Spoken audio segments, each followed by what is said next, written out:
সত্যিই আজ বদলে গেছে অনেক কিছুই। স্বপ্নের পিছনে ছুটতে গিয়ে কি যেন হারিয়ে ফেলেছি। সেদিন বাড়ির ব্যালকনিতে বসে শহরের বাড়ি দেখছিলাম। মোবাইল চালাতেও যেন ঠিক ভালো লাগছিল না।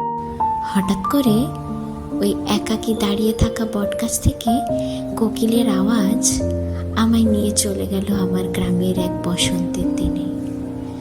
গাছেরা কচি পাতা দুলিয়ে আমায় স্বাগত জানালো।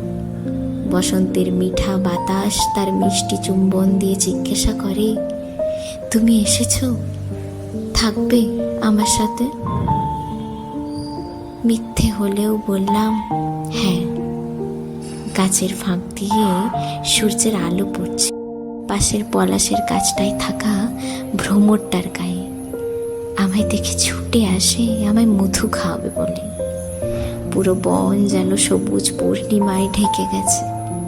পাখিদের কিচিরমিচির শব্দে আমার মনের দোলনা যেন দুলিয়ে দিচ্ছে। পলাশের ওই আগুন রং আমায় রাঙানোর জন্য ডাকে। কোকিলের গানের সাথে সাথে ময়ূরের পেখম ছাড়া নাচ, ভ্রমরের গুঞ্জন, পাখির কিচিরমিচির শব্দ, গাছের কচি পাতা সব মিশিয়ে বারবার বলে, বসন্ত এসে গেছে, বসন্ত এসে গেছে।